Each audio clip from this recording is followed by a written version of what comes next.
इसको सिनिडेरिया भी कहते हैं। तो चलिए इसके स्पेशल कैरेक्टर की बात करते हैं। ल्यूकॉर्ट कॉइन्ड द नेम सिलिंड्रेटा। सिलिंड्रेटा नेम किसने दिया था? ल्यूकॉर्ट ने दिया था। और सिनिडेरिया नेम दिया था हेस्चेक ने। गिव ने रेडियली सिमेट्रिकली एनिमल। ये कैसे एनिमल होते हैं? रेडियली सिमेट्रिकल एनिमल होते हैं। इन्हें ब्लाइंड सैक प्लांट भी कहते हैं।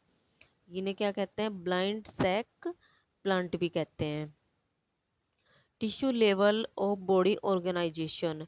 इनका जो बॉडी ऑर्गेनाइजेशन होता है, बॉडी संगठन होता है, वो टिश्यू लेवल का होता है। Mostly marine. इनके ये कैसे होते हैं? मरीन वाटर में रहने वाले होते हैं। फ्यू फ्रेश वाटर, जैसे hydra. Mostly marine, few fresh water, जैसे हाइड्रा। चलिए आगे बात कर लेते हैं। All aquatic free living.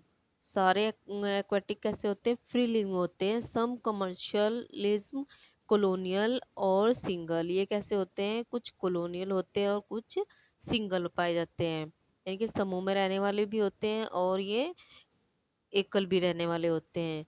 Cavity found called सिलिंट्रोन और गैस्ट्रोवेस्कुलर कैविटी।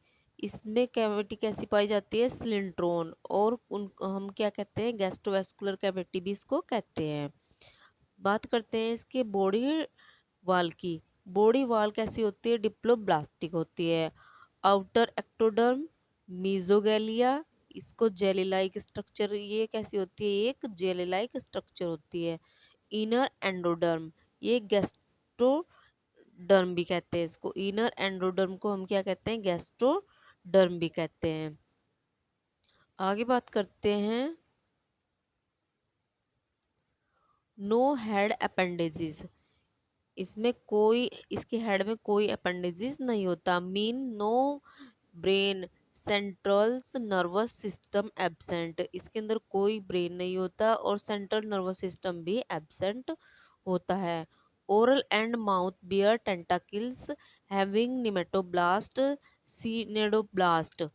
इसमें जो ओरल एंड में माउथ टेंटाकिल्स पाए जाते हैं वो निमेटोब्लास्ट और सीनोडोब्लास्ट होते हैं।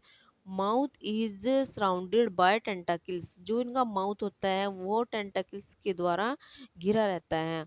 Only mouth is present. इसमें केवल माउथ प्रेजेंट होता है। Anus is absent. इसलिए हम इसको क्या कहते हैं? ब्लाइंड सैक बॉडी प्लांट भी कहते हैं।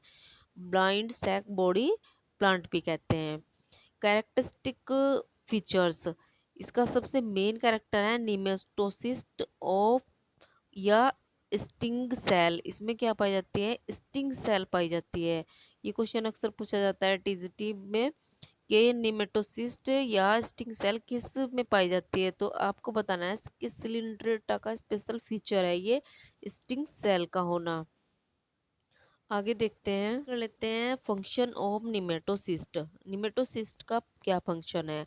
इसका फंक्शन है food capture, defence of attachment. इसका काम है अटैचमेंट करना और फूड को कैप्चर करना। डाइजेशन की बात करें, डाइजेशन इज इंट्रासेलुलर और एक्स्ट्रासेलुलर दोनों तरह का। डाइजेशन इज इंट्रासेलुलर और एक्स्ट्रासेलुलर दोनों तरह का डाइजेशन होता है। इंट्रासेलुलर भी होता है और एक्स्ट्रासेलुलर भी होता है। Respiratory, circulatory, excretion system are absent. इसमें रेस्पिरेटरी और सर्कुलेटरी और एक्सक्रीटरी सिस्टम एब्सेंट होता है।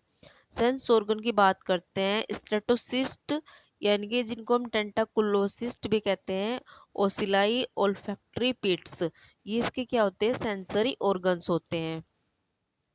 आगे देखते हैं। सो टू लाइक फॉर्म। इसकी दो फॉर्म शो होती हैं। कौन कौन सी? पॉलिप और मेडुसा। दो फॉर्म शो होती है, पॉलिप और मेडुसा। पूछा जाता है क्वेश्चन कि इसमें कितनी फॉर्म पाई जाती है? दो फॉर्म शो करता है ये पॉलिप और मेडुसा। अब बात कर लेते हैं पॉलिप और मेडुसा में क्या क्या होता है। पोलिप जो फॉर्म होती है वो ट्यूबुलर होती है और सिलिंड्रिकल होती है। ट्यूबुलर और सिलिंड्रिकल होती है और इसमें ए सेक्सुअल रिप्रोडक्शन होता है। में बी सोलिटरी और कॉलोनियल। ये कैसे होते हैं? सोलिटरी और कॉलोनियल होते हैं। बात करते हैं मेडुसा फॉर्म की। मेडुसा कैसी होती है? सर्कुलर और अम्ब्रेला लाइक स्ट्रक्चर होती है। मेडुसा जो स्ट्रक्चर होती है इसकी सर्कुलर होती है और अम्ब्रेला लाइक होती है। इसके अंदर क्या होता है? सेक्सुअल रिप्रोडक्शन होता है, ऑलवेज सोलिटरी। ये कैसे होते हैं? ऑलवेज सोलिटरी होते हैं।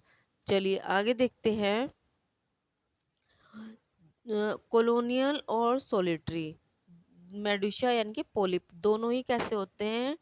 Dimorphism metagenesis, alternation of generation की प्रक्रिया इसमें दिखाई जाती है। अल्टरनेशन ऑफ जर्नेशन की बात करते हैं। पॉलीमॉर्फिज्म बात कर लेते हैं पॉलीमॉर्फिज्म की। पॉलीमॉर्फिज्म पॉलीमॉर्फिज्म फाइशियलिया में पाया जाता है।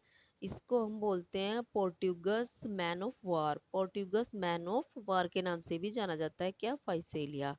बात कर लेते हैं लार्वल स्टेज की। लार्वा दो स्टेज पाई जाती है इसमें, एक प्लेनुलार लार्वा स्टेज पाई जाती है, एक प्ले लूनार लार्वा पाया जाता है और एक फायरा लार्वा। प्ले लूनार लार्वा पाया जाता है ओबेलिया में, ये फ्री लिविंग होता है, और इफायरा लार्वा पाया जाता है ओर्लेरिया में। बात करते हैं डेवलपमेंट की। डेवलपमेंट डायरेक्ट और इनडायरेक्ट दोनों तरह का होता है। डेवलपमेंट डायरेक्ट और इनडायरेक्ट यानी कि लार्वल स्टेज भी पाई जाती है और डायरेक्ट डेवलपमेंट भी होता है। प्रोडक्शन रिप्रोडक्शन एसेक्सुअल रिप्रोडक्शन होता है बाय बडिंग, जिसमें कौन सा दिखाया जाता है? Part polyp. और सेक्सुअल रिप्रोडक्शन होता है गैमिट्स की फॉर्मेशन में, जिसमें हम कहते हैं मेडुसा। या यूं कहे पोलिप किसके थ्रू होता है? एसेक्सुअल रिप्रोडक्शन में, और medusa sexual reproduction. Some member has to जिसमें कैल्शियम कार्बोनेट की लेयर पाई जाती है उसको हम कहते हैं कोरल। बात करते हैं इसके क्लासिफिकेशन की।